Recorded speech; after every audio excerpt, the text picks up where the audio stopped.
Let me read to you a passage from the 17th chapter of St. Matthew's Gospel, verses 14 to 20. It's the Gospel for Saturday of the 18th week in Ordinary Time, Year 2. St. Matthew writes, "When they came to the crowd, a man approached Jesus and knelt before him. 'Lord, have mercy on my son,' he said.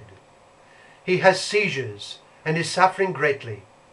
He often falls into the fire or into the water.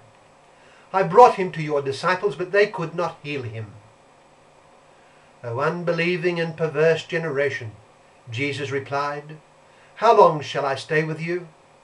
How long shall I put up with you? Bring the boy here to me.' Jesus rebuked the demon, and it came out of the boy, and he was healed from that moment.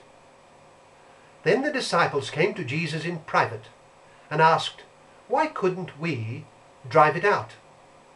He replied, 'Because you have so little faith. I tell you the truth, if you have faith as small as a mustard seed, you can say to this mountain, "Move from here to there," and it will move. Nothing will be impossible for you.'" That's from Matthew chapter 17, verses 14 to 20. And what does it suggest to us? Well, let me begin this way. Most people accept the importance of the study of history. History is studied in schools, and it is an important subject in arts faculties at university level. However, it is interesting to notice the fields of history that are given most emphasis. Economic and political history is largely assumed to be of most importance, whereas I think a case could easily be made for an emphasis on other fields that often do not even get a look in. I'm thinking of, for instance, the history of ideas, and especially the history of philosophy, and perhaps too the history of man's religions, his religious ideas. Be all that as it may, when it comes to the history of philosophy, it is of value to notice what have been the concerns of philosophers.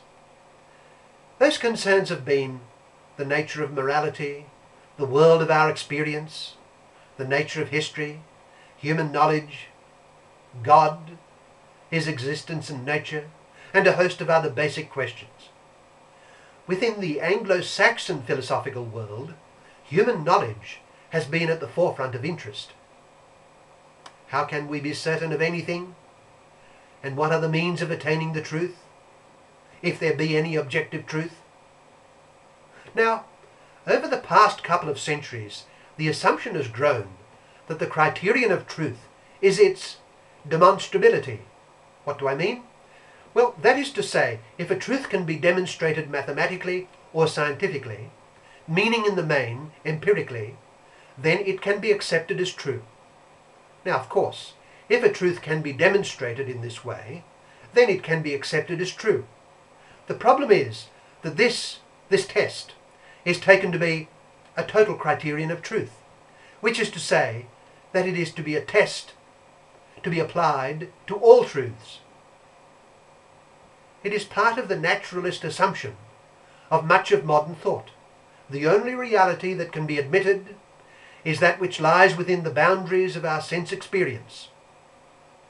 Hence it is that there is a strong suspicion against any truths which rely for their apprehension and acceptance on faith. Typically, we are not disposed to accept assertions which rely on faith in another. That is our contemporary bias, and we need to come to grips with it if we find it in ourselves, because it will make us slow to accept immensely important truths that come from entirely reliable sources, but which depend on faith. Let us take our gospel passage today that I read, for example. Our Lord is presented with a boy who is in the grip of some form of demonic possession, and he is told that his disciples are quite unable to cast out the demon from the boy.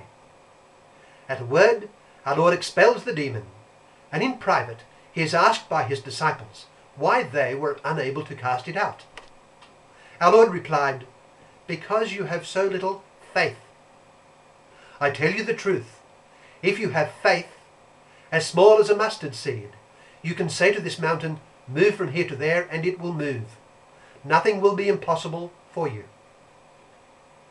Well, let us prescind from a detailed discussion of this particular case of the exercise of faith to the general point that our Lord made the appeal for faith a cornerstone of his public ministry. He was continually asking for faith. When he returned to his hometown and presented himself as the one foretold by the prophets, he received an entirely negative response. And we are told that our Lord did not work many miracles there because of their lack of faith. Time and again, when he was approached by those who were suffering from one ailment or another, he asked them if they believed that he could do it for them. And when he arrived in Bethany, 4 days after his friend Lazarus had died, he was met by Martha. Our Lord told her that he was the resurrection and the life, and that anyone who believed in him would live even if he died. And then he asked Martha if she believed this. Did she have faith? She told him that she did, that she believed that he was the Messiah, the Son of the living God. He then proceeded to work his astounding miracle of raising Lazarus forthwith from the grave. Faith in his person was the door to divine truth.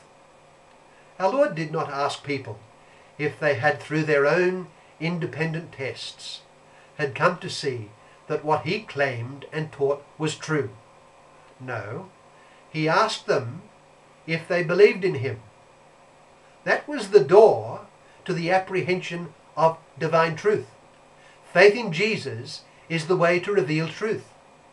When our Lord rose from the dead and was about to ascend to his Father, he gave his final commission to his disciples to go to the whole world, making disciples of all the nations.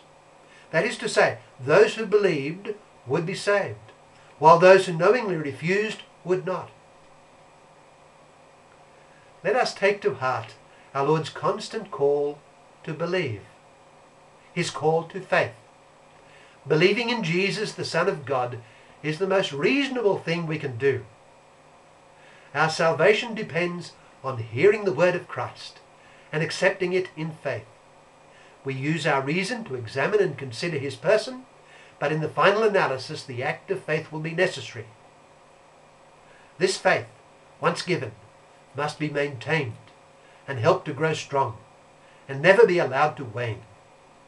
You know, there are two wings taking us to truth, both reason and faith. They are the two wings. The truth they take us to is above all the divine truth, that is the person of Jesus Christ.